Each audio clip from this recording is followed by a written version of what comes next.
Today we're making a death in the afternoon.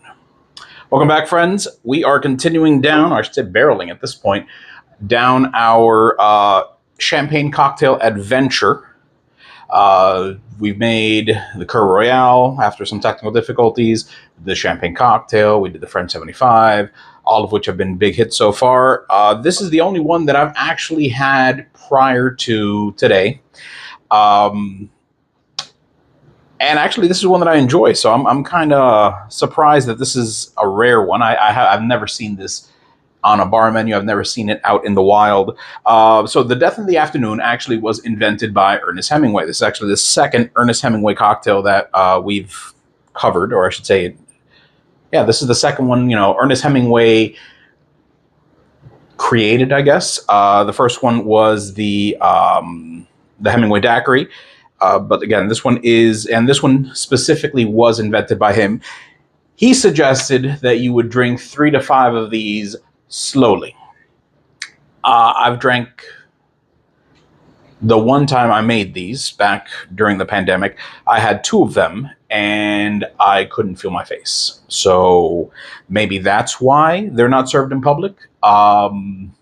Original specs were you would put in a jigger of absinthe into a champagne glass and then just top it with champagne until milky. So about that.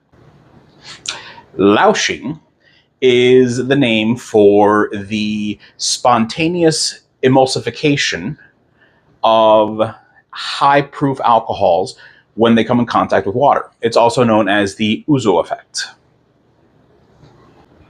Today's specs, what we're going to do is actually going to be 1.5 ounces of absinthe, and then we're going to top off the champagne flute with our champagne, obviously, or sparkling wine in my case. All right, I think I have covered everything. Covered the Lausching, Hemingway, 3 to 5 times. It does share its name with a Ernest Hemingway novel, also called Death in the Afternoon. However, there's no correlation between the two. The novel is about fleeting mortality, bullfighting in Spain, life. I mean, I guess, life and mortality would be something you would feel after drinking this. But like I said, there's really no connection. Like, they don't mention it in the book. Like I said, I think he just came up with the name. He thought it was great. I'm actually going to shift perspectives now for the recording, just for the build of the cocktail, just so you can actually see the Lausching process actually happen. So bear with me. All right, so we have our chilled champagne flute.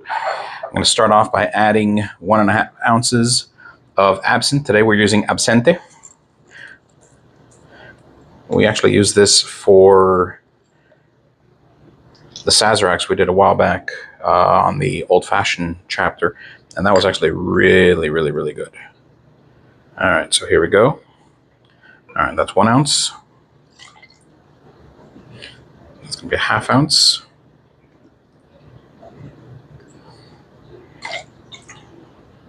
All right, and now we are going to top that off with our sparkling wine. Fresh bottle, so bear with me while I open this up.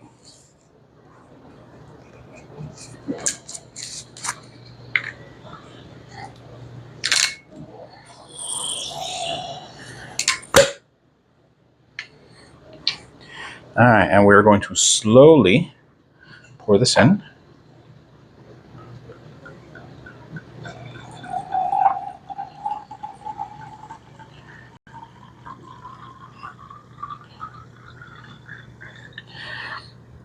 All right, you see how it got this cloudy, milky color? That is the Lausching. Absinthe, Pernod, which is another one of these types of absinthe-type drinks. I won't say Ricard, but I don't think that's the name of it. Similar label. But yeah, all those are high proof, and when you add water to them, they mellow out in flavor and develop this kind of milky color. All right, I'm going to change back to the other camera now. All right, so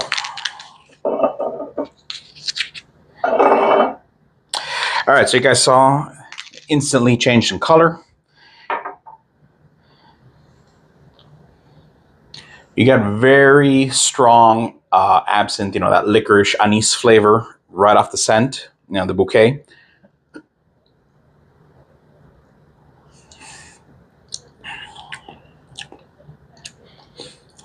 Drink-wise, that's really good. It's solid. Surprisingly, so you still have that anise flavor, and I'm not one for it. I don't enjoy it in a lot of drinks. But in this, I guess because of the moisture coming from the champagne, the sparkling wine, it mellows it out. So it doesn't have that harshness that you usually get from an absinthe shot. The bouquet is prominent, but at the same time, very easy to drink.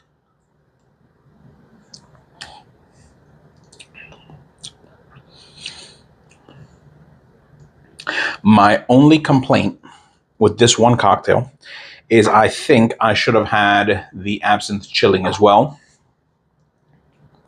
The champagne, the sparkling wine is cold. The glass was chilled, but I feel like it's not cold enough. All this moving back and forth has messed up my thought process.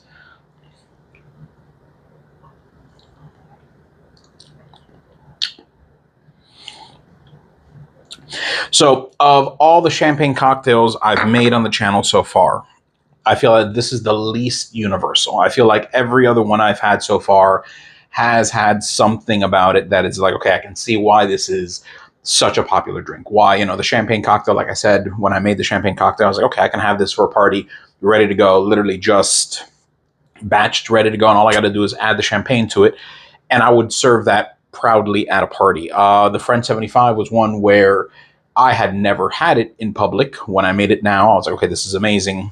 I actually made a separate one off camera for Maria, and she loved it. So it's one of these where I can see the universal appeal. I think the reason why this doesn't make the cut for menus all over the place is because this isn't, I think it's easy to drink, but I could see this isn't for everybody because of the fact that it's got that strong anise flavor. It's got that strong licorice flavor. And it is potent.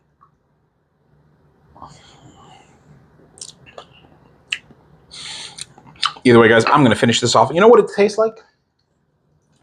And I don't know if it's just this brand of champagne or sparkling wine, I should say, or if it's generally like this, but this kind of feels like lemonade. Like it feels like I'm drinking, like a spiked,